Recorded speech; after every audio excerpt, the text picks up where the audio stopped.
사도행전 1장 4절에서 9절 말씀으로 성령님과 함께 할 때, 이러한 제목으로 은혜를 나누도록 하겠습니다. 성령님을 추구하라는 책을 쓴 A.W.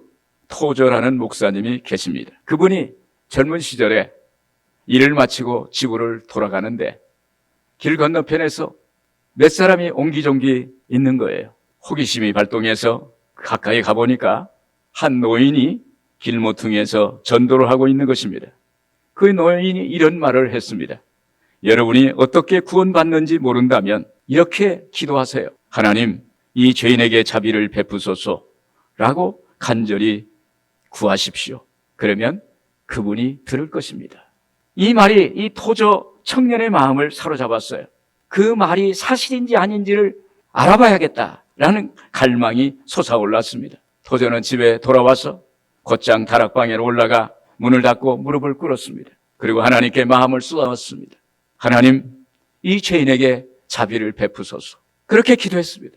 그때 그는 거기서 무슨 일이 일어났는지 몰랐다고 말합니다. 확실한 것은 그때 그가 거듭났다는 거예요. 할렐루야. 그가 예수 믿고 구원받는 놀라운 역사가 일어나게 됐다는 것입니다. 성령님께서 전에 체험하지 못했던 새 생명이 그 마음속에 태어나게 됐고 성령님과의 만남을 통해서 그의 인생이 변화되었던 것입니다. 여러분, 우리가 성령님과 함께 할 때 우리의 인생이 변화됩니다. 하나님의 영입니다. 예수의 영입니다. 그 영이 우리와 함께 하시면 오늘 우리에게 기적이 일어나게 되는 것입니다. 오늘 말씀은 성령님에 대한 말씀입니다. 예수님께서 십자가에서 못 박혀 죽으시고 부활하셔서 하늘로 승천하실 때 제자들에게 말씀하셨어요. 제자들에게 너희는 예루살렘을 떠나지 말고 내게 들은 바 아버지의 약속하신 것을 기다리라. 요한은 물로 세례를 베풀었지만 너희는 몇 날이 못되어 성령으로 세례를 받으리라. 그래서 그들은 마가 다락방에서 열흘간 간절히 성령을 구할 때 성령이 바람처럼 불처럼 그들에게 임했던 것입니다. 그래서 거기서 교회가 탄생되었고 그리고 성령님이 이 시대 이때에 오신 거예요. 그래서 구약 시대는 하나님의 주관하셨고 신약 시대에는 예수님이 주관하셨고 지금 현재 예수님이 부활 승천하신 뒤에 지금까지 성령이 주관하시는 거예요. 할렐루야. 오늘 성령의 시대에 성령님이 여러분들에게 임하시기를 주의 이름으로 축원을 드립니다. 성령님과 함께 할 때 왜 성령님이 우리에게 필요한 분인가요? 사도행전 1장 4절에서 5절 보시겠습니다. 같이 한번 보겠습니다. 사도와 함께 모이사 그들에게 분부하여 이르시되 예루살렘을 떠나지 말고 내게서 들은 바 아버지께서 약속하신 것을 기다리라. 요한은 물로 세례를 베풀었으나 너희는 몇 날이 못되어 성령으로 세례를 받으리라 하셨느니라. 예수님께서 승천하시기 직전에 사도들과 함께 모이셨습니다. 여기서 함께 모이사라는 원래의 뜻은 식사를 같이 하기 위해서 가까운 사람들이 모이는 때 쓰는 말입니다. 아주 가깝고 서로 아끼는 사람들이 모여서 교제하는 모습을 표현한 것입니다. 예수님께서 이렇게 아끼시고 사랑하는 제자들에게 예루살렘을 떠나지 말고 내게서 들은 바 아버지의 약속하신 것을 기다리라 이라고 말씀하셨습니다. 왜 예수님은 예루살렘을 떠나지 말라고 하셨을까요? 이 예루살렘은 구약에서는 하나님의 성전이 있는 곳입니다. 또한 마가의 다락방에서 새로 세워지는 신약의 교회의 장소가 되는 것입니다. 또한 그것은 예수님이 활발하게 활동하셨던 사역하셨던 곳이기도 합니다.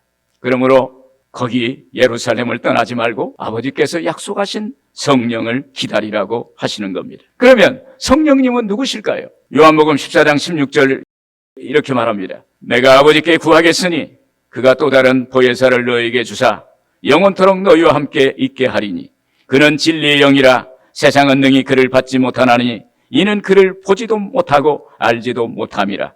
그러나 너희는 그를 아나니 그는 너희와 함께 거하시며 또 너희 속에 계시겠음이라. 할렐루야. 요한복음의 저자 요한은 성령님을 보혜사라고 칭했습니다. 헬라어로 파라클레토스라고 말합니다.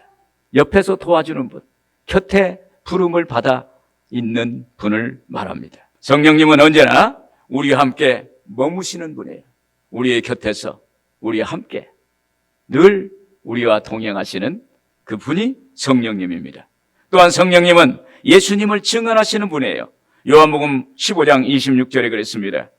내가 아버지께로부터 너희에게 보낼 보혜사 곧 아버지께로부터 나오시는 진리의 성령이 오실 때 그가 나를 증언하실 것이요. 할렐루야. 성령님은 예수님을 증언하는 거예요.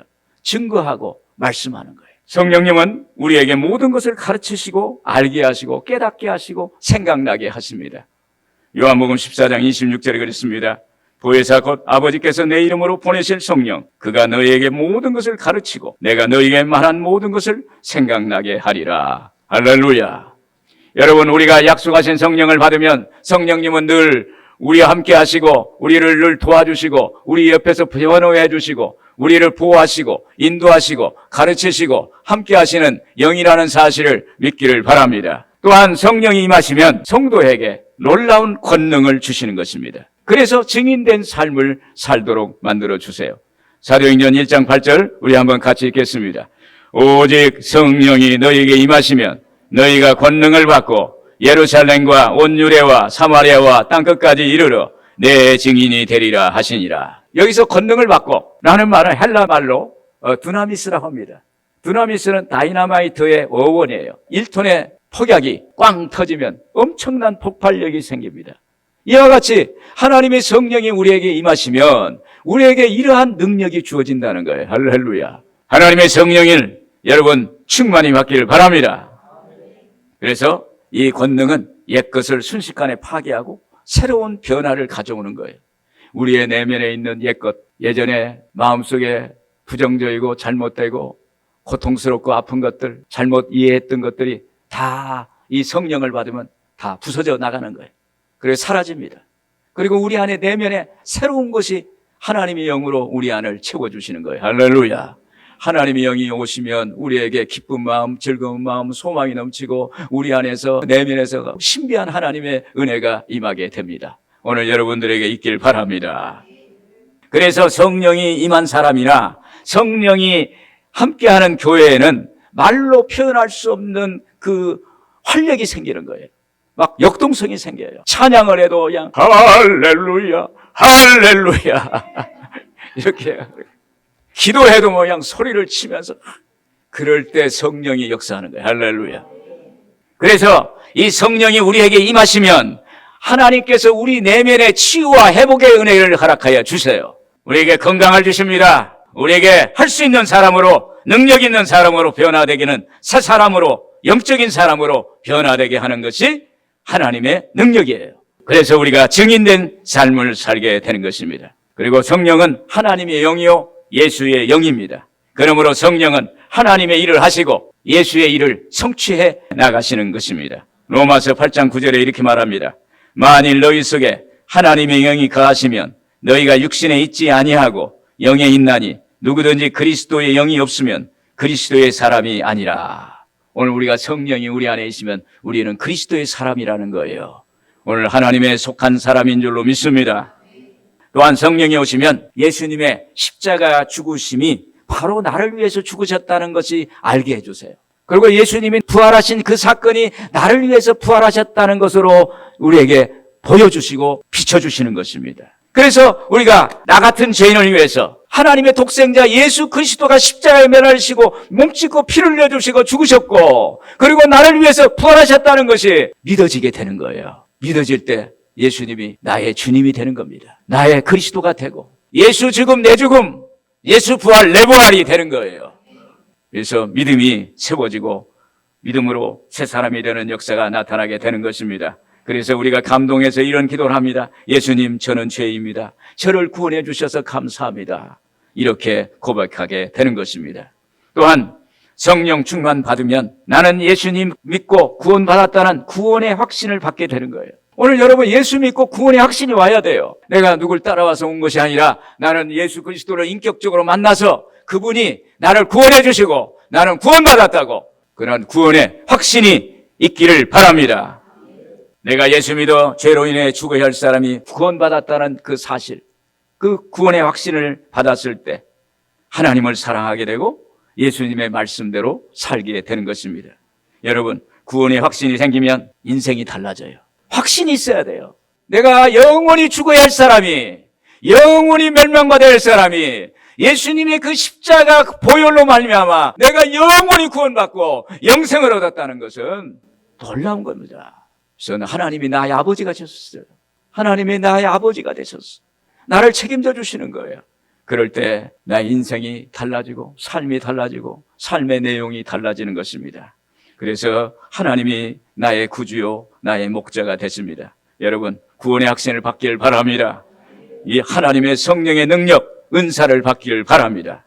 그래서 그러면은 우리가 성령 충만을 받아야 되는 것입니다. 또한 약속하신 성령을 어떻게 받을 수 있을까요? 이 성령을 예수님이 약속하셨는데 어떻게 받을 수 있을까? 기도해야 되는 것입니다. 사도행전 1장 4절 우리 한번 보겠습니다. 그들에게 분부하여 이르시되 예루살렘을 떠나지 말고 내게서 들은 바 아버지께서 약속하신 것을 기다리라. 여기서 기다리라는 것은 하나님이 약속하신 것을 마음속으로 믿고 그것을 바라보고 기도하라는 거예요. 기도하라. 예수님께서 하늘로 승천하시면서 제자들에게 마지막 남기신 말씀이 있어요. 그 말씀이 바로 사도행전 1장 8절의 말씀입니다. 우리 한번 보겠습니다. 오직 성령이 너희에게 임하시면 너희가 권능을 받고 예루살렘과 온 유대와 사마리아 땅끝까지 이르러 내 증인이 되리라 하시니라. 이 말씀은요 사도행전 전체의 핵심적인 말씀입니다. 오늘 성령을 받기를 바랍니다. 예수님께서 감람산에서 이 마지막 유언의 말씀을 남기시고 하늘을 승천하실 때 구름 타고 올라가셨어요. 그때 예수님이 제자들에겐 너무 신비한 장면이었어요. 입을 다물지 못하고 주여 주여 그러고 부르짖었을 거예요. 그들은 예루살렘으로 마가의 타락봉으로 돌아와서 예수님이 마지막 말씀 그 말씀을 기억하면서 오직 성령이 임하시면 권능을 받고 오직 성령이 임하시면 권능을 받고 두나미스 그 능력을 받을 줄로 믿습니다. 그리고 그들은 거기서 무릎을 꿇고 간절히 기도하는 것입니다. 사도행전 1장 13절에서 14절에 보면 다 거기서 여자들과 예수의 어머니 마리아와 예수의 아우들과 더불어 마음을 같이하여 오로지 기도에 힘쓰더라. 여기서 더불어라는 말은 함께 했다는 간단한 표현이 아닙니다. 더불어라는 것은 뜻을 같이 하고 결정을 같이 했다. 뜻을 같이 했다. 결정을 같이 했다. 그들은 근본적으로 오직 성령이 임하시기를 소망했기 때문에 뜻을 같이 하고 기도에 힘썼다. 하나님 앞에 땀방울이 핏방울이 되도록 간절히 주여 믿습니다 하면서 간절히 기도를 했다는 거예요. 여러분 성령이 임하셔야 예수님의 빈자리에 오시는 거예요. 예수님이 십자가에 못 박히실 때 예수님이 십자가에 죽으셨어요. 제자들은 거기에 절망감과 그리고 상실감과 예수님을 잃어버렸다는 그 고통 속에 있었습니다. 그런데 다시 3일 만에 부활하셨어요. 예수님이 오셨어요. 그래서 다시 그 마음의 상실감, 고통을 회복됐어요. 그리고 또다시 승천하시는 거예요, 하늘로. 이 땅에는 예수님이 안 계시는 거예요. 그 절망감, 상실감, 그 자리에 성령, 예수의 영이 오신 줄로 믿습니다.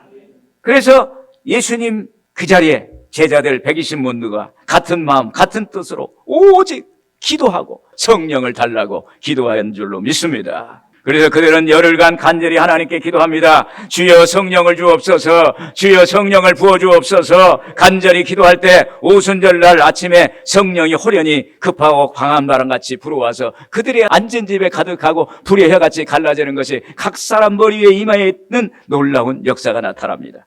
사도행전 2장 1절에 4절 보면 오순절날에 이미 이름에 그들이 다 같이 한 곳에 모였더니 호련히 하늘로부터 급하고 강한 바람 같은 소리가 있어 그들이 앉은 온 집에 가득하며 마치 불의 혀처럼 갈라지는 것들이 그들에게 보여 각 사람 위에 하나씩 임하여 있더니 그들이 다 성령의 충만함을 받고 성령이 말하게 하심을 따라 다른 언어들로 말하기를 시작하니라. 여기 오순절은 헬라어로 펜테코스테라고 말합니다. 이 말은 50번째, 50일째 되는 날. 그러니까 예수님께서 부활하셔서 40일 동안 제자들과 함께 있어요. 그 40일, 사순절, 40일째를 말합니다. 그리고 감람산에서 하늘로 올라가셔서 그날부터 열흘 동안 10일째가 오순절이에요. 여기서 그날 성령이 바람같이 임했고 불의 혀처럼 임했던 것입니다. 대개 성령이 임하면 불로 역사하세요. 구약에도 모세가 호렙산 중턱에 양떼를 몰고 올라갑니다. 그때 가시떨기 속에 불이 타올라요. 그 불 속에서 소리가 납니다. 모세야, 모세야, 너 있는 곳이 거룩한 땅이다. 이렇게 말합니다. 그래서 모세가 거기서 불로 나타난 하나님을 만나게 되는 거예요. 그래서 하나님은 불로 역사하세요.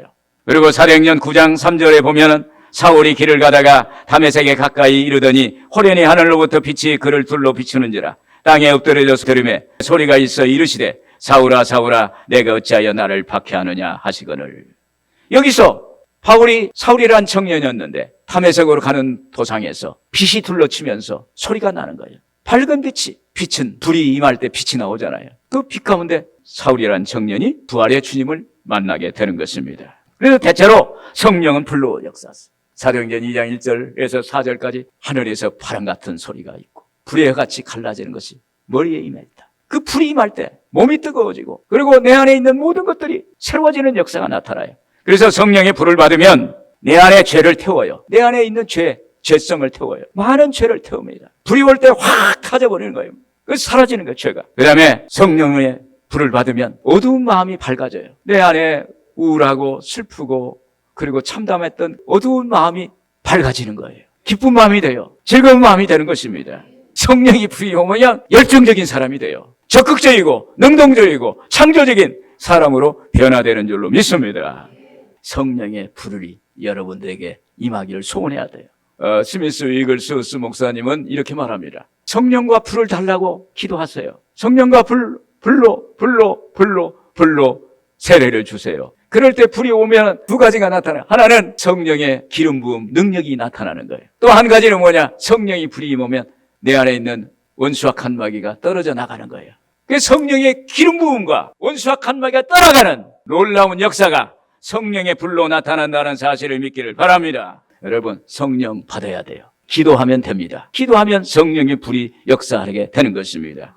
또한 성령이 임하시면 예수님께서 주신 기름 부음의 능력을 주세요. 사도행전 10장 38절 우리 한번 같이 읽겠습니다. 하나님이 나사렛 예수에게 성령과 능력을 기름부터 하셨으며 그가 두루 다니시며 선한 일을 행하시고 마귀에게 눌린 모든 사람을 고치셨으니 이는 하나님이 함께 하셨습니다. 여러분, 우리가 성령 받기를 기도하면 하나님이 예수님에게 성령과 능력을 능력을 부어주셔서 이 땅에서 사역을 하시도록 하셨어요. 이와 같이 오늘 우리에게도 성령을 달라고 하면 그 기름 부음, 예수님께 주신 성령과 능력을 기름 붓듯 하게 우리에게 능력을 부어주시는 줄로 믿습니다. 그래서 하나님께 성령의 불을 달라고 기도하는 거예요. 마태복음 3장 11절에 그랬습니다. 그는 성령과 불로 너에게 세례를 베푸실 것이요. 할렐루야.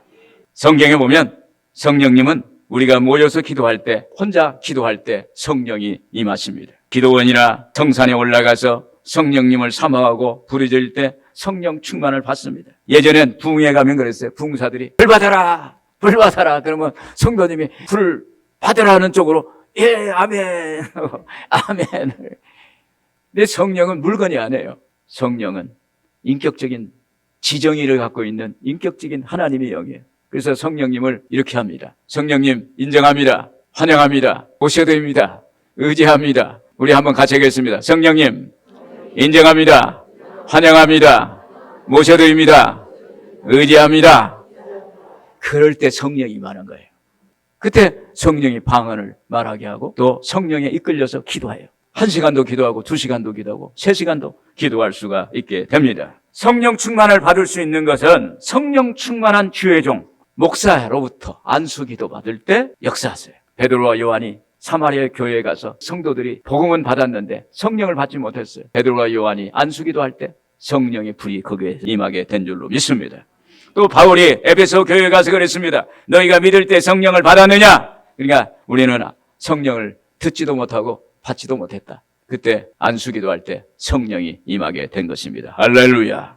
저도 아주 초신자 때 기도원에 올라갔어요. 제가 이제 그때는 왜 기도원에 올라갔냐면 친구들하고 놀다가 친구 손이 제 눈으로 들어와가지고 하얀 흰 창이 찢어져가지고 눈 한쪽이 완전히 피범벅이 됐어요. 그래서 그때는 너무 믿음이 좋아가지고 기도원에 올라가서 기도하면 되겠다. 그래서 기도원에 올라갔어요. 뭐 사람들이 쭉 한 줄로 서 있어요. 이게 무슨 줄이냐 하니까 여기 원장님이 그분에게 기도 받으려고 줄을 서고 있다.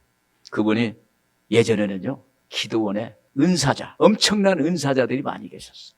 그 원장이 할머니 앞에 섰어요. 제가 이제 그때는 26, 27 정도 되니까. 근데 그 아프다고 하면은 또 좀 창피할 것 같아서 제가 그래서 적어도 성령 충만을 받기를 원한다고 해야겠다, 속으로. 그래서 원장님, 저는 성령 충만을 받기를 원합니다. 그리고 또 없냐고 그래서, 이 눈이 약간 찔려서 왔다고. 그랬더니 그 할머니가 자기 무릎에 머리를 눕히고 제 눈을 안수해 줬어요. 그런데 불이 번쩍번쩍 했어요. 근데 그때는 몰랐어요. 제가 여의도에서 새신자관리실장 할 때 새벽마다 나와서 봉사하는 사람들이 많았어요. 남자 집사님, 우리 총무실장인데 그분을 제가 등에다 대고 기도를 했는데 우리 그 장로님들이 저한테 그래요. 목사님이 우리 저 집사님한테 기도를 했는데 등에다가 손을 넣고 기도하니까 불이 번쩍번쩍 하더랍니다. 그래서 제가 그때 그 할머니 원장님한테 기도받은 은사가 나타났다. 할렐루야. 여러분, 하나님 능력에 있는 주의 종 기도받으면 성령의 역사가 나타나요. 기도받으면 성령 충만함을 임하게 될 줄로 믿습니다. 또한 말씀을 들을 때 하나님의 역사가 나타납니다. 사도행전 10장에 보면 베드로가 고넬료 집에 가서 복음을 전할 때 하늘에서 성령이 임했어요. 하나님의 성령이 하늘에서 내려왔다고 그랬어요. 우리가 말씀을 때 성령이 임하는 거예요. 감리교 창시자 요한 웨슬리도 미국 선교사로 가서 1년 동안 사역을 했는데 실패를 했습니다. 돌아오는 귀국길에 배를 타고 오는데 갑자기 배가 침몰의 위기에 있습니다. 그런데 그때 한쪽에서 찬송의 소리가 나옵니다.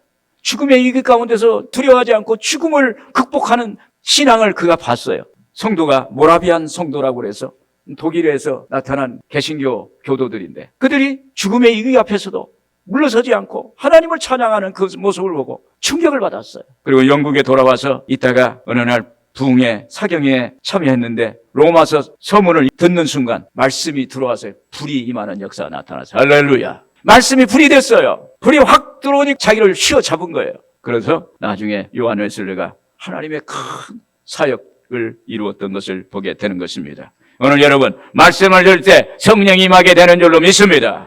그래서 거기에 수많은 열매가 맺혀지는 거예요. 여러분, 성령 충만한 기도해야 되는 것입니다. 기도하면 불같은 성령이 임하게 되는 거예요. 오늘 여러분, 불같은 성령이 임하기를 주의 이름으로 축원을 드립니다. 끝으로 이런 성령님의 불을 받으면 우리의 삶에 어떻게 나타날까요? 사도행전 2장 43절 46절 이하 보겠습니다.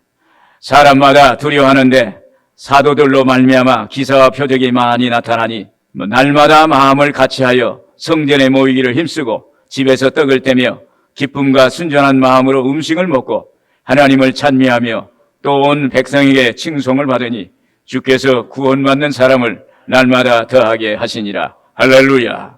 성령의 불이 제자들이 임하니까 성령의 역사, 기적과 표적이 나타났다는 거예요.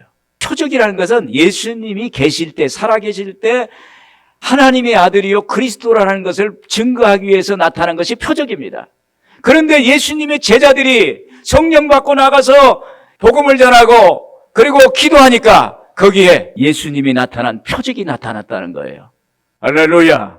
오늘 우리도 성령 받고 나가서 복음을 전하고 그리고 기도하면 하나님의 표적이 일어나게 될 줄로 믿습니다.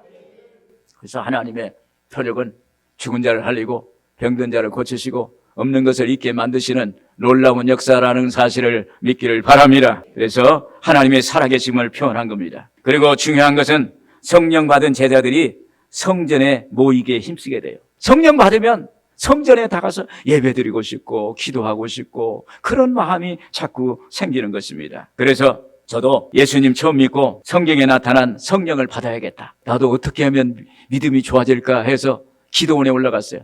3일 동안 금식하면서 성령 받기를 기도했어요. 금식 기도를 했어요. 이틀이 지났는데도 성령이 오시지 않았어요. 이제 마지막 3일째인데 그래서 제가 기도원에 있는 분들한테 물어봤어요. 어떻게 하면 성령을 받을 수 있냐고 그러니까 회개 기도해야 된대. 회개를 하지 않으면 성령이 안 온다는 거예요. 그래서 회개해야겠다.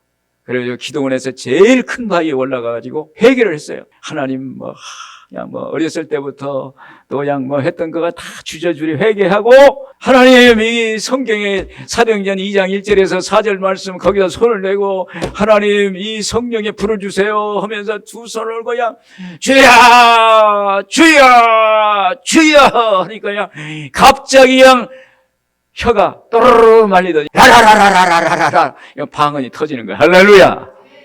저는 혀가 그렇게 꼬부라지는 줄 몰랐어요. 그러다 보니까 온몸이 뜨거워지고 마음이 담대해지고 세상이 새롭게 보이는 것입니다. 그래서 방언 기도를 놓치지 않으려고 계속 방언 기도를 하고 그러다 보니까 제가 달라졌어요. 변화됐어요. 새로워지는 역사가 나타나게 된 줄로 믿습니다. 시간만 되면 교회 나가서 예배드리고 교회 부흥회나 있으면 모두 참석하고 거기에서 은혜를 받았어요. 근데 그때 결과 저에게 저희 앞길이 활짝 열리는 거예요. 할렐루야. 여러분, 성령이 함께 하시면 우리 인생의 문제를 해결되는 역사가 나타나는 거예요. 오늘 하나님의 역사가 여러분들에게 있길 바랍니다. 우리는 내 생각에 잡혀서 있을 때가 많아요. 내가 우선일 때가 있습니다. 내 생각, 심지어 사도들도 그랬어요. 사도행전 1장 5절에 보면 요한은 물로 세례를 베풀었으나 너희는 몇 날이 못되어 성령으로 세례를 받으리라 예수님께서 말씀을 하시니까 제자들이 이렇게 말합니다. 성령이 임하면 이때가 이스라엘 나라가 회복되는 것입니까? 라고 묻습니다. 예수님은 영적인 하나님의 나라가 임할 거라고 생각하는데 제자들은 육적으로 로마 제국으로부터 이 나라가 이스라엘이 이제 회복됩니까? 해방되는 것입니까? 라고 물어보는 거예요. 사도행전 1장 6절에 그랬습니다. 그들이 모였을 때 예수께 여쭈어 이르되 주께서 이스라엘 나라를 회복하심이 이때니까. 여기 사도들처럼 성령이 임하면 유대 민족이 독립될 것이라고 이렇게 오해합니다. 모든 것을 자기 위주로 생각하는 거예요. 여러분, 성령의 역사는 내 생각, 내 의지, 내 뜻을 내려놓을 때 그때 하나님의 역사하시는 줄로 믿습니다. 여러분, 하나님의 성령께 민감하게 귀를 기울여야 돼요. 내 생각이 넘치고 내 마음이 넘치고 내 위주로 살아가면 하나님의 성령이 세미하게 나에게 하시는 말씀을 들을 수가 없어요. 우리가 어느 때 그러잖아요. 뭘 하려고 하는데 뭔가 생각이 스쳤어요. 근데 내 생각이 너무 많으니까 그걸 놓쳐버리는 거예요. 오늘 여러분, 하나님의 성령을 붙잡기를 바랍니다. 또한 성령을 근심케 하면 성령께서 역사하지 않아요. 에베소서 4장 30절에 그랬습니다. 하나님의 성령을 근심하게 하지 말라. 예전에 저희 부부가 좋은 것을 받기로 약속되어 있었어요. 그런데 무슨 일로 좀 말다툼을 했어요. 그때 그 이튿날 전화가 왔어요. 저에게 뭔가를 주기로 했는데 그 중에 반절만 드리겠습니다. 이게 다퉜더니 축복이 반절로 짜게졌어요. 오늘 여러분, 성령을 근심케 하지 말아야 돼요. 성령께 항상 기쁘게 성령께 반응하는 그런 믿음이 되기를 바랍니다.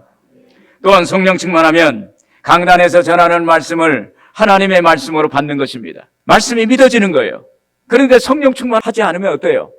무슨 말을 하면 저건 내가 들을 말씀이 아니라 옆에 있는 저 집사님이 들어야 할 말씀이야 이렇게 생각해요. 그래서 말씀을 내가 싫은 말씀은 안 받는 거예요. 그냥 내가 좋은 말씀만 받고 그 나머지는 받아들이지 않으면 그것은 복음이 될 수가 없습니다.